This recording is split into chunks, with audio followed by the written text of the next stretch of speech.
some beauty trends in the industry, but I'm actually going to go through in pretty good detail the process that I use and give you examples, and then you'll see a case study of how that took place at Maybelline, and then I'll give you some trends that are really affecting the industry moving forward, and I think we'll have a lot of interesting conversation about that. So if you want to go ahead to the next slide, I should warn you that I do really like memes, so if you see things like this, just bear with me. So this slide, it really kind of encompasses probably why I'm here at Maybelline. I was brought in about starting in conversations about 2015. They wanted to have somebody who could help them identify relevant trends for the brand. And I think that's really key about, my job, and then also what we're going to be talking about today, because what happens is there's so much going on in the industry and in the world. It's really hard for companies to kind of figure out what really matters to them and their customers. And so that's why they brought me in. And just to give you a little bit of background about myself, I've worked in the beauty industry and also in the fashion industry. And right before coming to Maybelline, I was actually a professor and department chair of fashion and marketing. So I have a very diverse background, which is very helpful for me in doing the kind of work I do, because it's very research based. I think it's important for me to know about different industries. And I wanted to share that with you also, to encourage you not to be afraid to try new things with your own interests and career and studies, because I know you guys are coming into the industry at a difficult time with the economy. And I can relate to that because I was really out there when we had our big recession before. And having a diverse skill set is really kind of what saved me and got me through the difficult economy. So I just want to encourage you guys to just be open-minded. Don't give up on your goals and your dreams, and try new things, and just, you'll get through this. So if you want to go on to the next slide, we'll get back to talking about trends. So just to get back to the subject of trends, it becomes very important in the beauty industry, and I'm sure in all different types of industries, because people are very aware, consumers are very aware of what's going on. They're very knowledgeable. So 86% of American women are tuned in and noticing the latest beauty trends. This is probably before COVID, keep in mind. And then 55% of them love learning about new trends and actively seeking information. So really what's happening is consumers are more aware and informed than ever. Moving on to the next slide. We see that they're also getting their information from a lot of different sources. So before we had the advent of social media and the internet, it used to be brands would kind of tell consumers what was next and what was cool. And now it's really kind of a back and forth between this whole ecosystem. And we see that consumers are getting information from many different sources, including beauty professionals, be it influencers, brands, store advisors. They're definitely looking at online reviews. I'm surprised that number is so low, because I couldn't fathom buying anything on earth without looking at a review first. I'm sure you can agree with that. We look at our social networks, which is our family and friends. We look at magazines, websites, and social media. So we're getting this information from everywhere. Moving on to the next. So what happened when we got into this ecosystem of all this information and knowledge is we started to see an over-proliferation of trends. And these images are from a couple years ago, but we have so much going on at once, and sometimes they're divergent. So sometimes you'll have matte textures and glossy textures in style all at the same time within the beauty industry. So that's another reason that it's really can be difficult to kind of cut through the noise and to determine what a brand should be pursuing. And moving on to the next. I don't know if you guys have seen this in any of your classes, but this is the traditional trend cycle model that you would probably get in a trend forecasting or marketing class. And what it's really used for is to have an understanding of when people adopt. So this is really important. This is definitely one of the tools you'll be taking from school to your workplace if you are in a consumer products type of job, because it's really important to know when our consumers at Maybelline, they're probably not one of these first innovators or early adopters. That gives us a little bit more time on the cycle.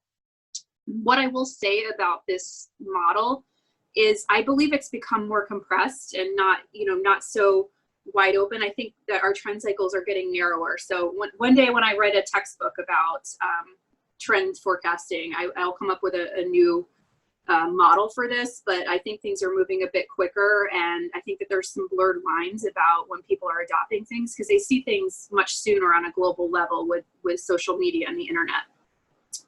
But important always to keep in mind the right time to launch things. I would give you an example at Maybelline. They were, many years ago, they launched a BB cream in a cushion compact, and it was before people really knew about what that product was in the US. It was popular in Asia, and just being a little bit too early for a brand where probably people are adopting a little bit more in like the early majority type, the top of this arc, that wasn't great for that launch. So it's just important not to be too early or too late.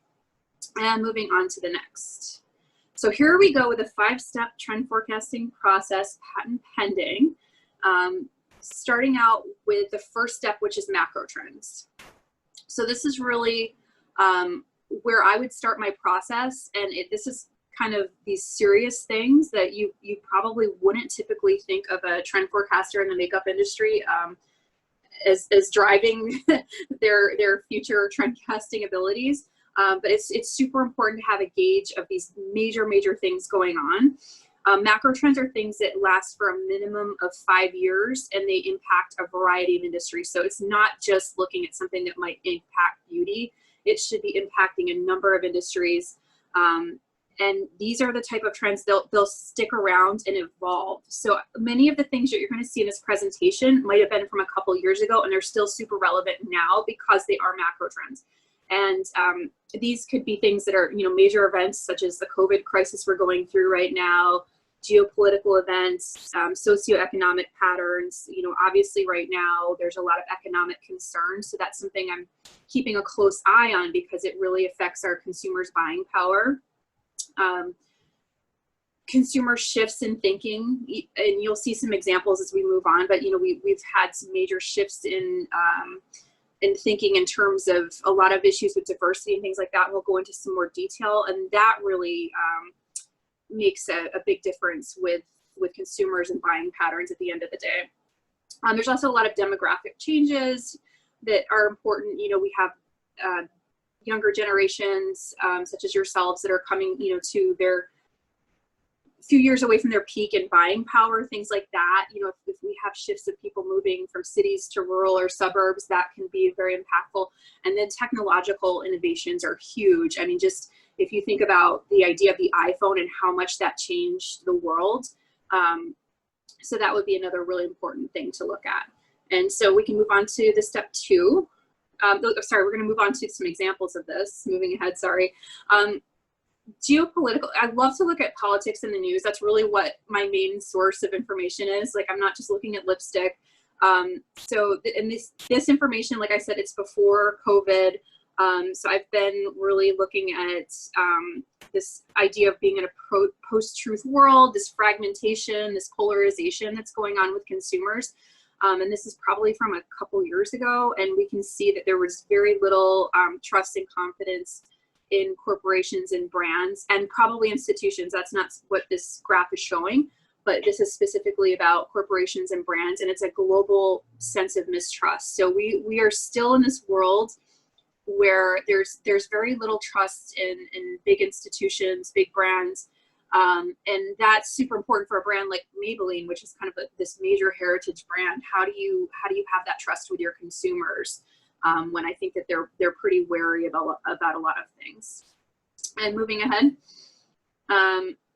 current events, we're going to touch on the COVID situation in a little bit more detail in the end. This was from a couple years ago. It's a campaign that's addressing victims of gun violence. It's a very niche beauty brand that used gun violence victims in a campaign for lipsticks, with a portion of the proceeds going towards cause.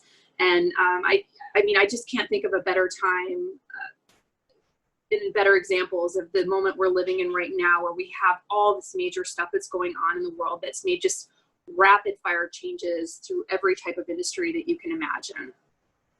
And moving ahead. Demographic changes, I touched on this just kind of a moment ago, and we've seen major shifts in demographics, in the United States. Within a couple years, whites in the United States will not be the majority of the population. So these shifts in demographics have major ramifications for many industries, and how we see it play out in the beauty industry. I think everybody knows a couple years ago there was, everybody's launching a lot of shades of foundation. And, a lot of people were copying Rihanna's brand Fenty, who was one of the most vocal in doing so. But, it's very important for brands to keep up with the demographics of their consumers and those shifts. And moving ahead. Another macro trend is wellness. And this is something that's an example of something that used to be a micro trend, meaning it wasn't as long lasting. It was a newer trend, and it developed into something that started impacting multiple industries. So health and wellness is really becoming a new status symbol for consumers, especially in this world. We're in a very developed economy. So we don't need as much status from things as we used to. So really, like, health and wellness and drinking green juice and showing off your workout, that has become more of a status symbol. And the meaning of this has shifted in the COVID world, because this idea of wellness is turning into well-being right now. And the well-being is super important, as we all know. Like, this is a very difficult time. It's very stressful. So that sort of all-encompassing wellness and well-being is really critically important for everybody right now. And moving ahead, this is what I was just kind of touching on. We had a number of incidents a few years ago that were showing the difficulties of having mental health issues. And a couple years ago, the World Health Organization determined that depression is the leading cause of disability worldwide. So that is kind of what's tying into this sense of well-being, as consumers are kind of searching for this happiness solution. And then moving on. So this is our step 2. We talked about a whole bunch of macro trends and examples. Step 2 is micro trends. And these are the types of things that consumers and people I speak to usually associate with traditional trend forecasting. So these are things that might be taking shape with influencers, early adopters. They might move on to mass adoption within 1 to 2 years. And this is kind of what I would say it's like the fun stuff to track. Not as serious as the things we just talked about. So, it might be pop culture, art, fashion, food, Instagram influencers and celebrities that are driving these things. And moving forward, we'll look at some examples of that. But before we kind of get into that nitty gritty, I just want to put up this side to side of a macro trend versus a micro trend. So as I was saying just a moment ago, wellness has become a macro trend because it's impacting multiple industries, whether it's travel, beauty, actual fitness industry, food, things like that. And then a micro trend that came from the macro trend could be these superfood sort of wellness inspired beauty products that you see on the right. But those are a micro trend, yet we don't know if they'll stick around. But if they stuck around and they sort of evolved over a number of years, then that would become a micro trend. So moving ahead into some micro trend examples, food trends, that's something I love to look at. It could be informative in terms of color trend you're seeing. So back in 2017, I noticed a lot of purple food color trends, and at the end of the year, it became the color of the year purple. And that was one of the things that made me start suspecting that purple would be a trend. It's also, food is super important in terms of ingredient trends in the beauty industry. So that's definitely something that's interesting to look at outside of my industry. And moving ahead, we see an example a couple years ago. We still see coconut everything in the beauty industry. And that was a direct impact from this superfoods trend that we were seeing, and everybody was cooking with coconut oil and things like that, and the coconut water craze that we had, and it kind of turned into a makeup and beauty trend. And moving ahead, I love to look at art trends. Evo knows this. He's on this Zoom with us too. I'm an art nerd. I went to art school, and I find that it's very informative. So one thing that we're seeing right now is something called second renaissance. So this is combining art, but also minority representation. So this idea of second renaissance, we saw people who are not normally represented being put into modern images. So we see Winnie Harlow on the left, kind of juxtaposed as the Mona Lisa. We see Harry Neff, who's a transgender model, and being transposed into one of my favorite John Singer Sargent paintings. And then if we move on, we'll see kind of another example of this. We see this here with Jay-Z, Beyonce, and her sister Solange actually putting themselves in the world of the Louvre, where you see Jay-Z and Beyonce from one of their very well-known videos. They were sort of replicating the art in the Louvre. They were creating this video around this, and this is an example of the movement I was just talking about happening in a music video. And this image you see of Solange, Beyonce's sister, this was inspired by the Mona Lisa. This is one of her album covers. And then moving ahead, one more example, Yayoi Kusama. I'm sure many of you are familiar with her. She's known for these beautiful installations where there are these sort of mirrored rooms and everybody takes a selfie. So if we move ahead, we'll see how that really impacted so many things. This sort of participatory idea where you're going in there to take a selfie, it completely changed not just museums, but it really changed the retail world. Because it used to be, when we go back to the idea of a museum, it used to be you'd go there and you'd look at artwork, and the museum would kind of tell you, okay, this is what the artwork is, and you would look at it and move on to the next thing. And now we see, because of the influence of this, and this artist has been working in this manner, I think since the 70s or 80s, that museums are much more participatory. You know, there's hashtags for you to take a picture and upload it to the internet. And then we see this again with retail, where we see things like the Museum of Ice Cream, or things that are in retail that are much more participatory as well. And moving ahead, celebrity influence. Meghan Markle was a huge influence and still is on the beauty industry. When she came to prominence and was getting married, we became very worried because it didn't look like she was wearing a lot of makeup. And if you move ahead, you'll see how that kind of played out in culture. Right after that happened, every single magazine we saw people, you know, on the cover of magazines that summer with like no makeup looks. We saw Lady Gaga in her movie in a very understated look. You know, she was known for so much more makeup. So Meghan Markle's sort of more minimalistic look definitely was one of the things that kind of took us in the beauty industry from this very overdone Kardashian world into something a little bit more underdone and subtle. And moving ahead, so the third step here is product innovations. So we then, after we kind of get an idea of what's going on with the world, what's going on with consumers, we can then look at product innovations, whether they come from our labs or outside vendors of innovation, beauty hotspots, and innovations that are outside of the beauty industry. We can take a look at all those innovations that are going on and see if they would work for our consumers. So I'll give you a couple examples as we move on from the slide. K-beauty, beauty out of Korea was a huge, huge trend. And one of the things that's known for are masks, sheet masks. And if we move ahead, we'll see how that kind of played out in the beauty industry. It was something that turned into hair. We had masks for like feet and hands and all types of things. So not just the sheet mask, but a lot of the things that were related to K-beauty, whether it was textures or things like that, became very impactful to all categories within the beauty industry. And then moving ahead, this is an adjacent industry trend that we looked at Maybelline. Microblading of the eyebrows. So it's a semi-permanent filling in of the eyebrows that you would have performed by a professional. That became very trendy, and we actually developed a product inspired by the implement that a professional person would use. And moving ahead, so step 4 is something called pendulum swings, and that's something, a pattern that I would look at to see how things are changing, because when a trend gets very extreme, it starts to shift back in the other direction. So I know a lot of people probably relate like skirt hem lengths or dress lengths to this. You know, we've seen like mini skirts, and when they get really short, then we become into like a maxi skirt moment. This is an example of like 90s supermodels. It's another thing I'm nerdy about.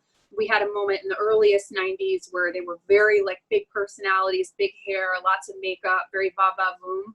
And what happened when we got so extreme with that look, it shifted into what we saw become grunge, where we saw these much smaller bodies, less of a personality, more of a uniform look, and less glam. Like the hair is much, you know, it looks greasy and dirty actually, versus this like huge, you know, beauty pageant type of hair. And then moving ahead, I'll give you a few more examples of this. This skinny jean trend that would never go away. It started to morph into something more, you know, fuller body legs of jeans. And moving ahead, question with the beauty industry, we kind of got into this moment where we had these really extreme highlighting trends that were happening about a year or two ago. So what do you think would happen with that? What's happening is we're starting to move gradually to something that's more natural in terms of a finish of a highlight or a look. And moving ahead. So the fifth and final step is to validate and prioritize, and this is a really huge important step, especially at a big corporation like Maybelline. So, you know, I can sit there and say, I see all these things, but I have to show them that there's some semblance of reality and they're actually going to come to life. So this is actually a very important part of my job. So ways you can validate and prioritize, search trends. So I'm sure you're familiar with going to Google search trends, trends.google.com, and you can look at that data. You might have access to other search engines or companies like Nielsen, things like that. You can do social listening. We have companies like Netscape that provide us with those abilities, but I think it's really powerful. You know, if you don't have access to those tools, always look and see the kind of comments people are making on social media about the topic that you're interested in. That will tell you a lot. You know, we could have qualitative analysis, we could do focus groups, things like that. Looking at competitive research, that's something that a brand like Maybelline can do. If something's in the luxe market, we can take a look and see how that's doing. And then taking a look at media. What are people writing about? What are products that are kind of hot online that people are talking about? And then moving ahead, this is just a screenshot of a presentation from Google, and they're talking about the different terminology that people use to determine what part of the trend cycle something is. So an early part of the trend cycle, when they're looking for ingredients, they'll make a generic search, say they're looking for turmeric, which is I believe what's pictured here. Is turmeric good for, and then like insert a body part. So like, is turmeric good for my hair? And then the experimentation phase, as we're moving on, it would be like, how to, is this good for? And then cautious adoption, it's like the best turmeric shampoo or something like that. So this is important when we're going back to that idea of the trend cycle, because you need to know when to sort of plug things into your product plan. And I'll give you a chart on this next slide here that kind of shows you, you really want to, those very early searches that we were just talking about, those are the things you should start looking at to put into product development, because that might take you a couple years like it does in the beauty industry. But if there's something that's just super hot and people are already looking like for best aloe, you know, moisturizer, like you see in the upper right quadrant, that might be something that you're showing more on social media, or you decide I'm going to highlight this on packaging. So that's really important, that part of the trend cycle, knowing when to sort of activate, whether it's a product development or a social media activation. And then moving ahead, I'm going to show you how we put this all together at Maybelline for something called Dream Urban Cover, which was a foundation skincare hybrid. So the macro trend that really informed this, the big overarching trend, was wellness, because it's a skincare hybrid. It had SPF. So we know that consumers are interested in what's going on with the sun and things like that as a wellness trend. And then moving ahead, the micro trend of skincare kind of taking over the market. In 2017, we saw skincare was outpacing cosmetics in growth. So we knew that skincare was really important. So how do we infuse that into a cosmetic product? So moving on to step 3, I'm sorry, one more detail here. we saw, as a result of those two things, the rise of hybrids in the makeup market. So hybrid is a combination of a skincare and cosmetic product. So whether it's like a BB cream, having the SPF in a product, something like that. And then moving ahead, looking at the product innovation that we could infuse into that. So we know consumers are into this idea. We see it's happening in the market. And we had technology that was able to let us have SPF 50 and have a lot of shades. And that was a brand new technology. I don't think that anything like that exists in the mass market to this day. And then also using antioxidants in the formula to help give some pollution protection, which is also going back to this idea of the hybridization of the skincare. And then moving on, we also looked at the pendulum swing. So what are consumers doing with their makeup? 2015, 2016, it was very much like this image you see of Kylie Jenner, this very Instagram makeup look. We started to shift to something a little bit more natural, maybe influenced more by like a Glossier or a Meghan Markle. So that's another reason that these hybrid skincare makeup products became so prominent. And then moving ahead, finally, we were validating and prioritizing. So here at Maybelline, we were looking at competitive products that were in the luxe market, that would be early to market, that were doing well. And we saw, you know, there's like BB creams, CC creams, like these sort of bronzer slash skincare products that were doing very well. And that let us know, okay, our consumers probably ready for this concept. And moving ahead. So now we're going to quickly go through what used to be 5 mega trends shaping beauty, but I quickly, before this presentation, changed it to 6 because it didn't have COVID in there. So moving ahead, spoiler alert, number 1 is beauty in a post-COVID world. And I do not have the answers for that because we're currently living in this world and I don't know when we're going to be out of it. So I'll give you some, on the next slide, a couple bullet points of things that this is what I presented to Maybelline maybe last month to inform them about what I think they should do for 2022. But some things that we're seeing with consumers right now, we've had shortages. Some of us apparently are just learning to wash our hands. So we have a lot of hygiene concerns. And I think that that is also made more prominent by the fact that we had shortages on sanitizer, toilet paper, things like that. So I don't know. I can't imagine in a couple of years just feeling lax about things being clean.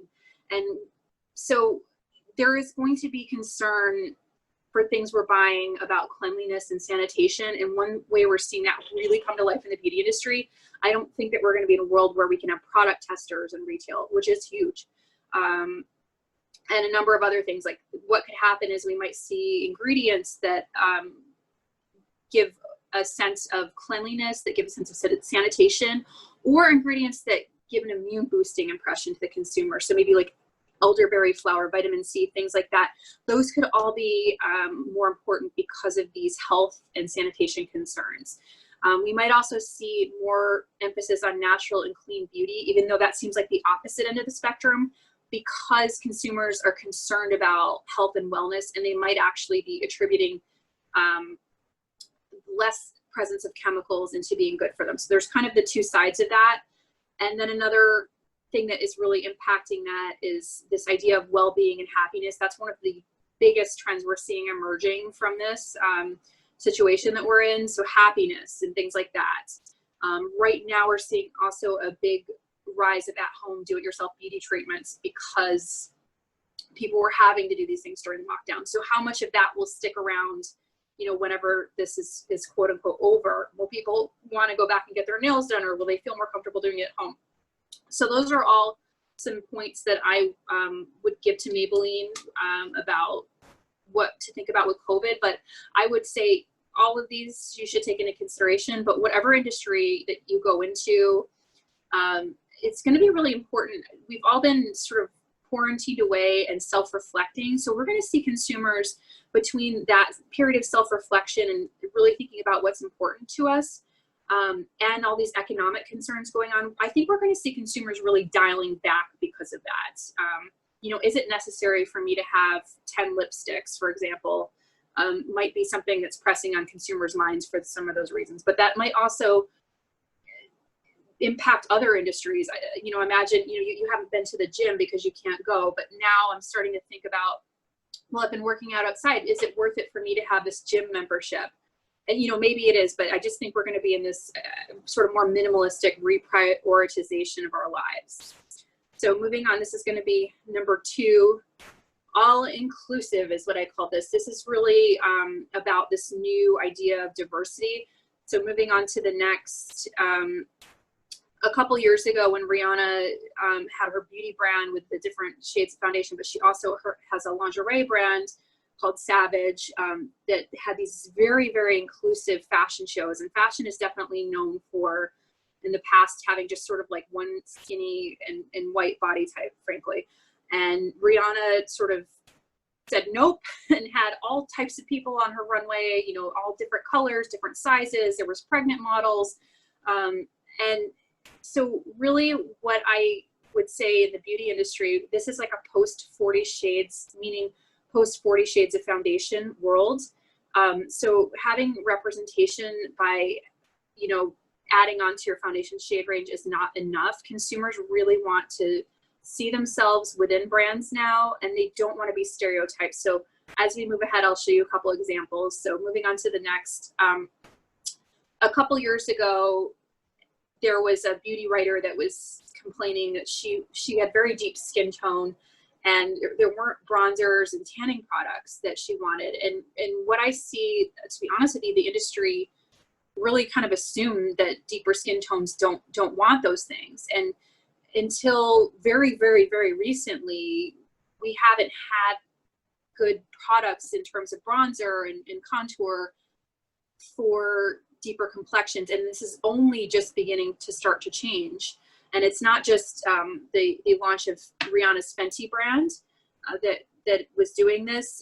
When she launched bronzers a couple years ago, they actually didn't work for this influencer that you see here on the right. And she made a video about that. So this is something where we have a lot of work to be done in the beauty industry, because to be very honest with you, it's an industry that's really kind of focused on a white skin tone as sort of their center of what they're creating around, and that really has to change, and it's work to be done. And then moving on, there's also ageism, and this is something in all industries. You know, in the beauty industry, we assume that people who are above a certain age, they don't want to wear a lot of makeup, or like, I mean, you know, sometimes people, I mean, we consider 35 sometimes, you know, in the world of fashion and modeling is considered quote unquote older, which is unbelievable. But here you see a campaign that was in Allure where there's people who were, I believe over 50, you know, showing bold makeup looks and saying, you know what, this isn't true. Don't assume we don't like to wear a lot of makeup. And then moving ahead, making assumptions about masculinity and gender norms. I think it's interesting, we're in this time where it's a gray area. So, you know, maybe somebody does feel comfortable wearing makeup or a certain outfit that is typically associated with the female gender. That I think we're seeing a lot of gray areas, and we don't have to be put into boxes in terms of our gender. I really love this Billy Porter article from the New York Times where I grabbed this image where he was saying he doesn't have to pretend anymore. And he was talking about how, you know, he loved being dressed up, like you see him on the red carpet, but sometimes he wears a tracksuit, and like that's his identity. So it's really not up to us in brands to kind of put people in boxes, which is what we typically do in the marketing world. And moving ahead, so this is the third important issue that's impacting all industries. Something I'm calling the green movement. It could be organic, it could be natural, it could be sustainable. I'm just using green as a generic term. This is super important for many industries, and I'll show you some examples moving ahead. What we're seeing in beauty in particular was that this movement went really mainstream. So, you know, maybe 5 or 6 years ago, clean beauty products, organic beauty products, whatever you want to call them, those were really very niche. Those, maybe you were this very like sort of granola hippie-ish type of person that was getting these products at maybe Whole Foods or specialty stores. And now we see that every retailer has a section dedicated to you know, more organic, more clean. beauty products, cleaning products, and things like that. You see the Target seal here. So this has been widely adopted in the mass world. And moving ahead, we also have a sustainability crisis. We have a major plastic problem in the world, and the beauty industry is one of the worst offenders. The makeup is very difficult to recycle. So you see some stats here on the difficulty of recycling, and then also there's this consumer expectation. Most people think you can recycle things, and to be honest with you, with makeup in particular, most of the makeup packages are too small to be recycled. And what has been happening in real time, we have been kind of looking at these other crises that are going on right now, the COVID crisis and all the things that are happening in our world. And the sustainability conversation for a short period of time in March and April, when this was all happening, it started to die down online, but we're seeing it pick back up. And I am expecting this to become even more important as we're moving forward, which seems kind of counterintuitive. I think people were just distracted, to be honest with you. But I do see people speaking online that they are worried that the climate crisis could be the next thing, and that might not be solvable unless we start working on that. Of course, this isn't every consumer. You know, there's some people that still don't believe in this, but there's a growing number of consumers who do, and a lot of young people, this is still their #1 cause, is the environment. So I would expect this to just continue to grow in importance. And moving ahead, and this is kind of speaking to young people. This is particular with the beauty industry. Gen Z, so I'm assuming people who are within your generation, they think that beauty products that are clean and natural are the most effective compared to other beauty products. And that's very different than older generations. Millennials, which is the Gen Y on this chart, are pretty similar, but you know, older generations used to think that clean and organic things didn't work as well. So we're seeing a major shift in that. So that tells us this trend is going to stick around. And moving ahead, back to Gen Z. This is our favorite topic. Causing a lot of changes in the beauty industry and many industries. So moving ahead, I'll give you some examples. What's happening right now is this is now the largest generation, and they're going to have their buying power become much increased as you're getting into the workforce. So this is a couple years old. So I think people up to about age 25 now would represent Gen Z. And moving ahead, and some interesting differences with this generation versus earlier generations. We see a lot of activism. I think we're going to see that increase only more given the current events. And moving ahead, there's also this quest for individuality. Millennials were really known for this curated lifestyle and like the Kardashians and this sort of like glam look. Of course, not every millennial looks like that. But what we're seeing with Gen Z is that it's much more important that your individuality goes through within the beauty industry. It's not about this like quote unquote standard of beauty. It's really about like what makes you feel good. And that's a big difference.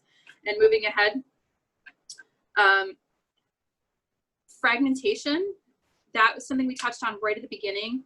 And I wish it would go away, but it's just getting more and more apparent. So this is a couple years old. You see Brexit on here. Moving ahead, I'll give you some examples. We're so polarized, we're so tribalized, like COVID-19, it's for some reason wearing a mask and all these things is political. It's not about science, it's about how we feel. And we are segregating ourselves from people who don't think like us geographically in this country. So this is a huge, huge issue on a macro level, but then also when you get on a brand level and you have people so polarized and tribalized, like how do you get them to trust you? So those are some big issues we have to think about. And moving ahead, one of the issues that comes from that is this idea of trust and transparency. You get called out very quickly, especially as a big brand, because of these issues. And we have a number of websites or social media sites like Estee Laundry, Diet Prada, that exist only to call out brands when they do things that they shouldn't be doing. So you cannot get away with anything as a brand today. And you have to very quickly mitigate any damage that you've done and be honest about your misgivings. And moving ahead. And then finally, this was created a couple years ago when we had the sort of feminist protests and you know, women's rights organizations really coming to power. And I think it's still really important to talk about in the beauty industry, because any industry that's a very female-centric industry, there's been a lot of shifts. So I'll give you some examples moving ahead. So in this like quote unquote post Me Too, how do you speak to your female customer? Because we can't address them in the gendered ways we have in the past. So moving ahead, I'll give you an example. This ad that you see on the left from Sephora from 2015, they are what I would say, quote unquote, our traditional standards of beauty. And by 2017, the image on the right was a Sephora holiday campaign. And this is people who worked at Sephora. So we're moving from an industry in, I would say, both fashion and beauty, where you move from selling perfection to celebrating individuality. So that is a big difference. And I'll give you one more example moving on to the next one. And this is something that you see a lot in fashion, but I think this is the important question that we have to ask ourselves. A lot of these female-centric industries, beauty and fashion, it's really been letting women present themselves to look great for men and these traditional gender roles. So this example from 2008 in this pendulum swing example, everybody was wearing these like very bodycon sort of tight dresses, and you could move your arms very high. It was very uncomfortable. And then 10 years later, like the height of fashion were these like quote unquote ugly sneakers, these looser shapes. And this is really not dressing for, you know, the traditional looking good for a man type of situation. So that is the change that we've kind of undergone in just 10 years. So as a beauty company, we have to speak to our consumers differently because of that as well. And I think that's our last slide. Let's see if it says thank you. Okay, so that's it. I went a little bit over. I want to get your questions in.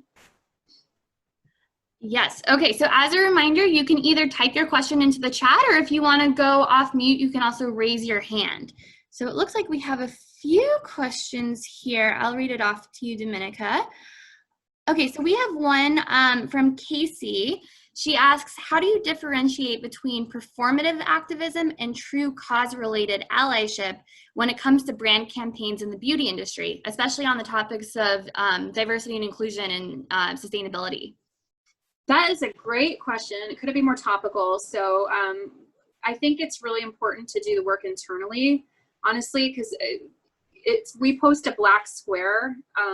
What is that really doing, to be honest? I mean, it's a nice gesture, but I think what brands are really going to be tasked having to do, and this is something that we're looking at Maybelline and we are working on, a lot of it's internal, a lot of it's cultural, a lot of it is understanding what we can do better, and realizing it's hard to admit, you know, we're not perfect. I am not perfect. I make mistakes. I see things through a lens of the white privilege I've lived my whole life.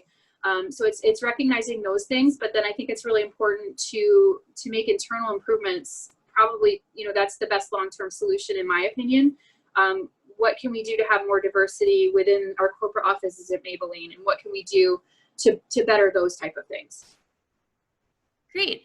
Allie Burrows, I see you have, oh, never mind, not anymore. Okay, Sandra, you have your hand up. I'm gonna ask you to unmute.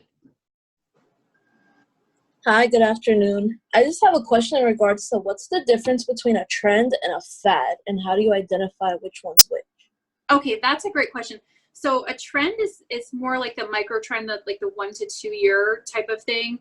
And that's when you kind of have to determine if it's not a fad, you have to do a little bit of that social listening and that validation to try to determine. And some of that becomes like with experience and a gut. So for example, if I'm looking at a bunch of different beauty formulas at a beauty show, I can connect certain types of formulas like the hybrids that we were talking about. Oh, I see that there's this big wellness trend. So I can see that sticking around.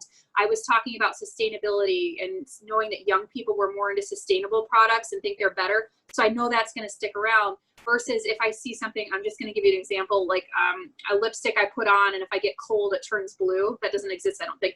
But like that to me would seem more like a fad because I'm not sure what that's rooted in to make it more long-term. If that answers your question. Great. Okay, Zach, you have your hand up. I'll ask you to unmute. Hi, Dominica. Thank you very much for the very insightful presentation today. I actually competed in Brandstorm this year, where we focused on sustainability and creating that plasticless future in the CPD. But one thing I noticed about L'Oreal and even about your presentation today was that you guys are amazing at identifying white space. So my question is, what is an example when you said no? In other words, name a time when you remember seeing white space and said no thanks. Oh, that's a tough question. I think that there's so much that goes into it, and you know, there's a number of things that are going on where there might be opportunities, and it might not be appropriate for our consumers, or it might not be the right thing to do. And I think that's becoming something that's happening more and more. Like, brands really have to have more of a moral compass than they've had in the past. So one thing that this is a bit of a controversial topic, and it's not something I've necessarily been involved in, but there is a demand in certain countries for, like, skin whitening creams, for example. And that's something that L'Oreal as a corporation has spoken out against and has backed away from. So I would name that as, like, a big example, because there is that demand out there, but we as a corporation and as human beings realize that that's not necessarily the right thing to do and the right space to be in. So it's something over the years they've pulled back from. Great. So Elias asks in the chat, Dominica, why do you think diverse shades and ranges and inclusive products have taken so long to become an industry standard? Oh, I have to give you the honest answer. I think it's just there's been such a prevalence of white people at the top of this industry. And it's not just beauty, it's also fashion and you know, I'm sure many other industries that I'm not as personally familiar with. And I've worked in my job for going on 4 years, but I've also consulted at L'Oreal, you know, many years ago. So I've known a lot about the inner workings of L'Oreal for, you know, many years. And I've seen a lot of changes on the management level. And that's made a big difference, to be honest with you. And I think the more diversity you can have within organizations definitely will help. Great. So Ria says, there are so many trends in today's industry, and some are very short and fade away after a couple of months. Can you explain what type of qualitative research the company does to select which trends will allow the brands to be successful in the long run? So that's a great question. You know, beyond, I kind of am like an initial screener, and I just took you through sort of my journey and how I show my teammates what I think. But they have a lot of things that are smarter than me, so they'll do a lot of serious focus groups on all types of things. So they'll do, you know, usage tests with consumers with products. They also put their ads in front of people. So they do a lot of qualitative and quantitative analysis at a large level, with most of the things they do being a big company. And there's also, you know, wide-ranging social listening you can do, like major consumer studies. So there's a lot that you can do to kind of to weed out and to understand if your product is right for your consumer base. Great. We have a question from Lillianette. She asks, I wanted to know about how much of a role does data analytics play in incorporating trends in the organization? It is very important, and I do have a counterpart that does have that role. I just think it's important to have that balance, and I'm probably kind of biased because, like, I'm more on, like, the trends and the, you know, looking 3 to 5 years out, and it's important that you realize data is something that's happening in the past, so it doesn't always inform. And this is not like a you know, concrete black and white thing, but it doesn't always inform you. If I'm thinking, what is going to be happening with lipstick 5 years from now, I might not be able to find that answer from consumers' feedback because they don't know about it yet. And that's why it's sometimes it's more important to be, not always, but to be looking at these other signals that I was just showing you guys. And I find that sometimes data is more like of a validation, but I still use it. Like when I look at the COVID stuff that we were just talking about within beauty specifically, I am looking at the data. What are consumers talking about? Like, is usage down? What's happening? And I'm taking all that data and I'm applying it to these other things that we know that have to do with like consumer sentiment and major events and things that we can predict. So it is definitely a combination of all those things. Great. So Meredith says, personally, she's seen a rise in discussions about gender fluidity and non-binary individuals. And she also mentioned that parents are also choosing to raise their children with, you know, non-blue or pink gendered clothing. So how do you think this will impact the beauty industry? It's already making such an impact because, you know, I've been talking a lot during this discussion that, you know, it's been a very like white-centric industry, but it's also been typically a female-centric industry, and this idea, this traditional idea of a gender, and we have to stop looking at things like that. I have to stop myself sometimes from saying, you know, calling customers she and using the word they, and it's important that we understand that all types of people will be using our products, and to not be just thinking about this like typical female consumer. So Pallavi asks, and I'm sorry if I mispronounced your name, in regards to COVID, from a marketing perspective, how do you think companies should go about promoting their products right now? It's a tricky situation because I think consumers do not want to be sold to. And that was a really big problem, especially right in the beginning, like March or April. It really, consumers, they wanted like wellness ideas, and you know, it was just, it's a difficult time. Now we see them kind of coming out of that and more interested in wearing makeup, more interested in shopping again. But I can't give you a definitive answer because I just can't tell you what's going to happen. Like, are we all going to go back into a widespread lockdown? It's really hard to predict what's going on with the disease, honestly, and with the way people are handling the situation. But I do think that we're in a new world. Like, let's say it all goes away tomorrow, the disease. I think that consumers, they have different priorities. They've looked carefully at what is important to them. And I don't think we're going to be able to sell to them in the same way that we used to. And they might be wanting less things. Great. Okay, we can do, I think, 2 more questions. So one more from Casey. What research has Maybelline found in regards to the pay gap between younger and older influencers, people of color, white influencers in beauty? So that's a great question. In terms of the gender, I do know that L'Oreal has been very public about addressing the gender pay gap and making sure there's a lot of females in management. So I do feel that they've done well on that side of the work. Of course, nobody's perfect.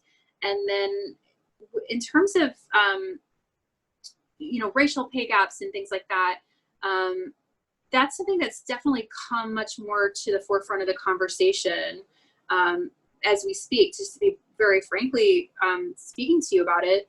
And that's something, it's, you know, it's deeper than, you know, who is working at L'Oreal and their paycheck. You know, do we have the representation to really look at that and to be fair understanding if we have correct pay equality. And I don't know that we have an answer for that yet. And I think that that's something that's still work to be done. Great. And then for our last question, I see Maria, you have your hand up. I'll ask you to unmute. Hi, well, thank you for the presentation. It was incredibly interesting. So when you went over the case study, looking at the product, it all makes sense, but it seems like it's easier to look at in hindsight. I was wondering, when you're actually looking to innovate for a gap or something like that, where do you get your information on macro events and micro trends, and to come up or like the swinging of the pendulum to really understand exactly what you have to hone into? So that's a great question. One of the good things about the macro trends is they don't change a lot. So I will bring those up every time I present, you know, about their new products initiatives every year, and those things kind of shift. So then, you know, I'll add in, like, now I would be adding in COVID, for example, but like, how is that affecting wellness and this like tribal mentality that we were talking about? So a lot of that foundation is really there. And in working at a brand like Maybelline, which is a big corporate brand, like, I have to have some validation. You know, this isn't a company that's like super fashion forward, and our consumers are the very first to try something. So I can kind of walk in there and be like, you know, I think that, let's just say blue lipstick, I'm just giving you an example. Like everybody's going to be wearing that because I just feel it. I saw it on the runway, darling. You know, I can't do that because, you know, this is a big business. And like I was saying earlier, we don't have the earliest adopters. So my job is to really, you know, to have my teams informed of these big macro trends, but to always be tracking patterns. So when I see things start coming up again and again, then I have more information that's kind of validating whether it's like a micro trend or a macro trend shift that I need to be communicating with them. So like sometimes I'm communicating too much because I'm like, well, hey, look, we see this again. So really, I think any form of trend forecasting is being able to recognize those patterns and communicate to your colleagues how that might affect them. Great. All right. Well, we are right at 2 o'clock. Thank you so much, Dominica. This was such a really fantastic presentation. I know all of us learned so much. And I know when you talked about the purple makeup trends and food, like I definitely buy into that too and love that too. So for all of you guys, thank you guys so much for joining us today. Our next Made Summer web series is on Friday, July 24th at 1 p.m. Eastern. We are going to hear from the global talent experts at McCann, and they're going to talk about how you can brand yourself and market yourself when you are looking for a job. So tune in for that, and hopefully we will see all of you guys next week. Thank you so much. Thank you for your time. Bye. Bye.